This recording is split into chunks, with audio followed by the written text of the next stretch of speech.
Well, good day everyone, and thank you for coming back to the next video. Guys, today is June 8th, and it's the day after, on the Gregorian calendar, it would have been the fourth day of the Six-Day War from 1967. So the third day of the Six-Day War, on June 7th, 1967, this is when the IDF, this is Israeli Defense Force paratroopers, advanced through the Old City towards the Temple Mount and the Western Wall, bringing Jerusalem's holiest site under Jewish control for the first time in 2,000 years. I would even say for the first time in 2,300 years, because 2,000 years ago, Jerusalem was really under the control of the Romans. It was prior to that, the Greeks had them, and I think it was around 2,300 years ago, around 300 BC or 256 BC, I think is the last time that the Jewish state of Israel, the Jews, the house of Judah itself, when they actually had control of Jerusalem. So this was a big deal. And I look at this date because it's an actual date we can go to a calendar and try to make sense of. Now, the Jews claim that this date on their calendar is the 28th day of IR. But you know the Jewish calendar, the calculated calendar, it has this, it adds a month in there, and it can get kind of strange at times. So June 7th is IR 28. IR generally, that's kind of late for IR in my opinion. They've added this extra month in here.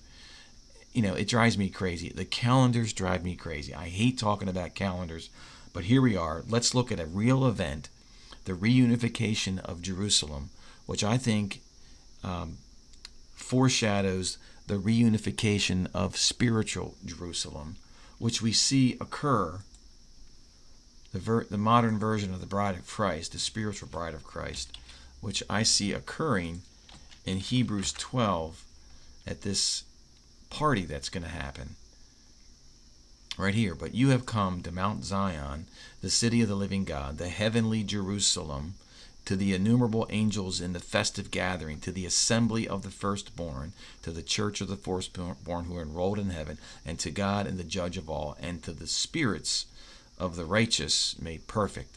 This is a celebration gathering, a festive gathering at the height of Mount Zion on the new city Jerusalem. This is Hebrews 12. You see the same exact firstborn party in Jeremiah 31, verses 6 through 14. For there will be a day when the watchman will call from the hill country of Ephraim, arise, let us go up to the heavenly Mount Zion, to have a huge party.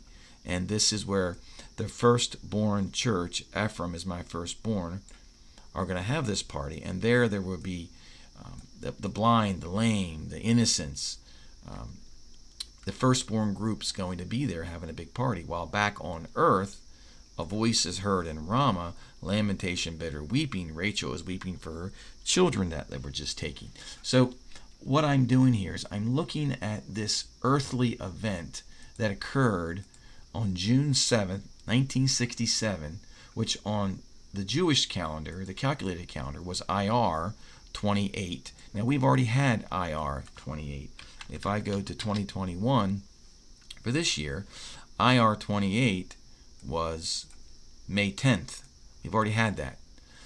But interestingly enough, if we go to Torah calendar, and I hate to jump on these calendars, but if we go to Torah calendar back in 1967, June 7th was Sivan 28. Sivan 28, the third month, June 7th. They call that Israel Jerusalem Day.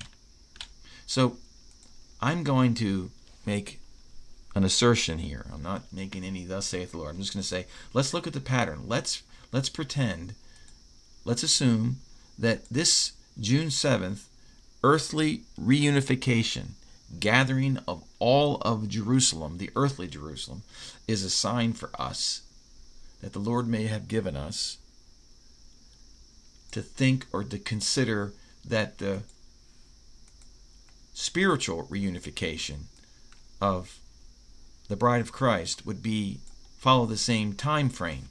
Now, let's go back to Torah calendar and let's go put the dates in for 2021. for the third month. And let's see what Sivan 28 is on that calendar. Oh, look, okay, here. I knew this already, not surprised. So here it is, Sivan 28, 2021. It happens to be June 10th, okay? Israel State Holiday, Jerusalem Day. This is this coming Thursday. And lo and behold, we have this ring of fire eclipse, which is going to occur roughly at noon time. It's going to occur, where is it? You really can't see it here. June 10th. The timing of this eclipse is roughly at noon. So the sun will go dark at noon, but it'll go dark over Canada and part of the United States, the northern part. Okay, so with that, we see this. We see this Sivan 28. So let's pretend that, well, pretend or assume that this June 7th is really pointing to Sivan 28, not IR 28. And could that really refer to June 10th of this year? I don't know. We'll find out. Okay, let me show you one other thing that I find interesting. There are a couple videos that were put out by the Swedish boy and his father when the Swedish boy's Rapture vision was released back in 2018. It was released on March 27th, 2018. March 27th, March 327, like a Sivan 27. It's interesting. It's really, really close to Sivan 28. So I find it interesting that the Gregorian date, March 27th, 327, is like a Hebrew date. And it turns out that on that same day, or roughly within a day, this rapture vision that the Swedish boy had is very similar to, where is it here? Yeah, very similar to Ron from Jesus Rules. He had a word, a prophetic word, on March 26th, a day before the Swedish boy, but actually, really, it's like the same day, because the Swedish boy's his vision was put out. They're like 18 hours apart. So let's just say that Ron had a prophetic word that lined up with the Swedish boy's vision. They are basically the same. I have a document here. You can describe it. Here's the Swedish boy's vision and what happened.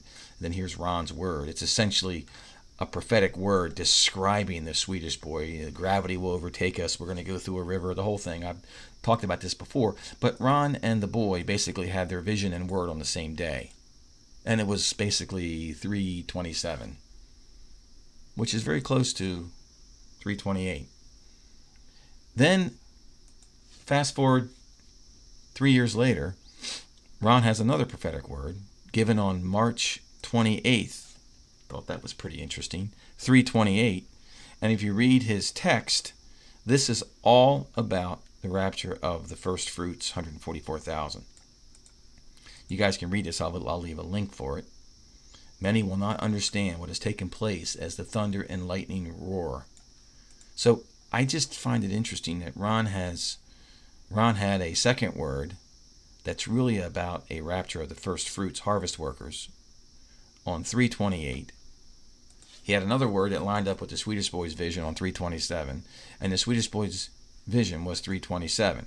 So it just seems interesting how that all played out to line up with this 6-day war thing, which was on 328. And then to top it off, we have this ring of fire, eclipse on 328, which is June 9th this weekend. So I just want to make light of that. I'm not making any statements that this is definitely going to happen. I'm just showing you the interesting alignment of these prophetic words, visions, actual real event that occurred, and what we could expect to be, what we could expect to occur based on that pattern. So with that, guys, I'll let you go. Have a great day, and God bless you.